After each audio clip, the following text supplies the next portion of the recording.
Welcome back to the Humber Sports Drive. So now we are going to move on to men's basketball for the Humber Hawks. As you know, I'm really not surprised Humber has continued to win games. Yeah, they have an impressive record of 15-4, with their last 5 games each being a blowout.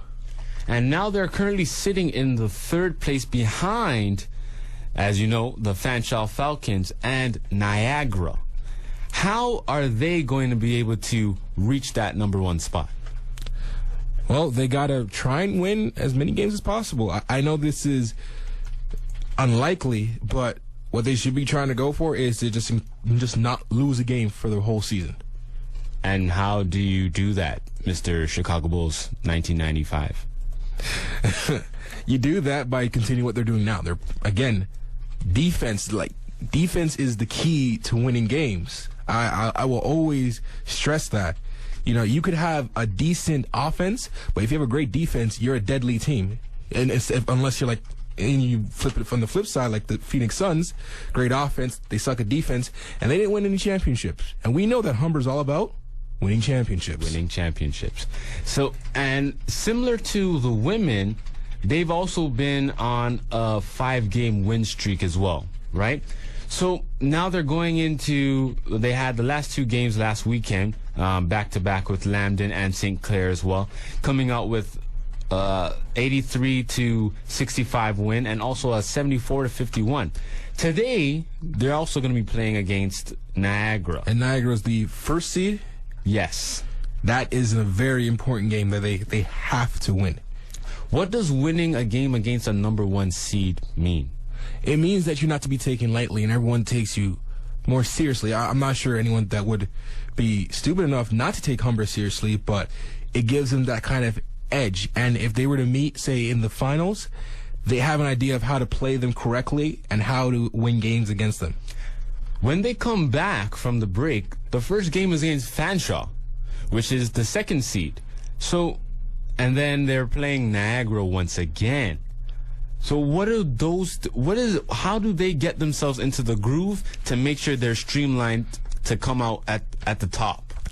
They got to make sure, again, they're keeping sharp. And if I'm a player on that team, I'm trying to make sure I'm in the gym almost every day just working on different aspects of my game. I'm pretty sure there's tape available for the players to watch, and I'm sure the coach would be more than happy to point out key areas that need some improvement. And, you know, it's the holidays. We all get it. You know, we want to rest. But when the New Year's come, you know, I would say they need to step up individually and analyze the key weaknesses of their game and try to address that.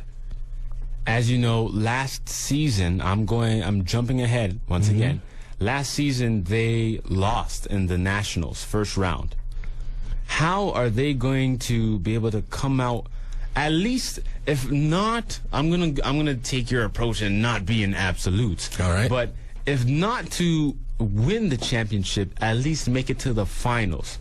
That being in Nova Scotia, March 15th. How are they going to be able to get there? Defeat and losing games, especially in the playoffs and getting knocked out, is a very, very bitter pill to swallow. It leaves a horrible taste in your mouth. So, my advice, you keep on to that taste and you make sure you never want to taste it again. That's the best you can come up with. Everyone loses. All the greats, they've lost before they won. And they use those losses to motivate themselves to win those championships.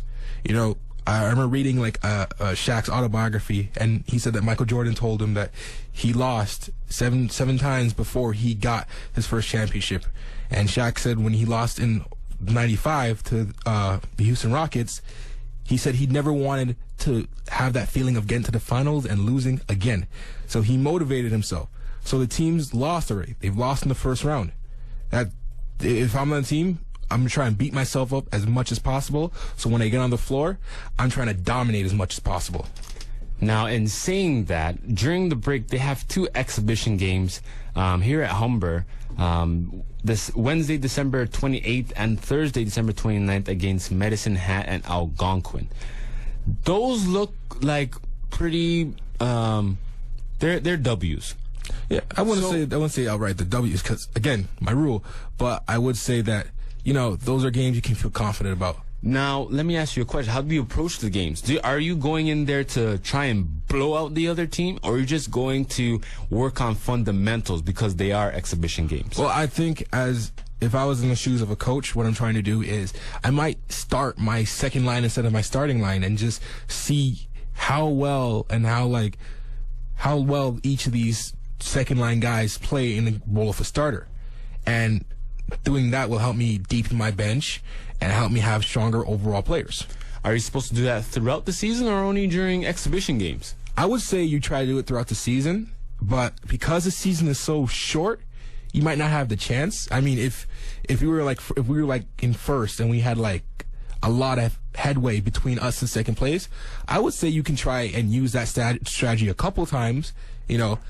Of course, there's always there's a higher chance of losing the ball game, but you got to take the good with the bad. You lose a ball game, but your players grow and develop. Now, let me ask you the final question of the day. All right, I'm ready. What is your favorite team for this year's NBA season? All right. I'm going to go on record and say, outside of the Toronto Raptors, I'm assuming. Besides the Boston Celtics. Because not the Boston Celtics. Okay. For years, I've been a huge Shaq fan. And as we all know, he's Shaq retired. Yes, and I cried. I'm joking. No, you're not. Continue. My favorite team going into the season, the Los Angeles Lakers. So you're a bandwagoner. All right, that's fine. Oh. That's totally cool. Whoa. That's totally cool. How could you be a bandwagoner of a team that lost? That's totally cool. Wait, you're a Miami Heat fan. You shouldn't be talking. I was a Miami Heat fan since Dwayne Wayne was born. Who was on the 06-07 season roster? Since Dwayne Wayne was born. I'm waiting. Gary Payton. Nope. Shaquille O'Neal. Okay. Alonzo Mourning. Okay. What do you mean Gary Payton was? You don't even, okay. Anyways, we just want to thank you guys for listening to today's show, the Humber Sports Drive. Feel free to send us your comments, questions, and or concerns on Twitter, the Humber Sports Drive. That's going to be Humber Sports without the O and Drive without the E. They only gave me so many letters, people. So enjoy the rest of your day, and basketball has resumed. I am Akeem Burke. And I'm LaSalle Murray. And that's it for today's Humber Sports Drive on 969 Radio Humber.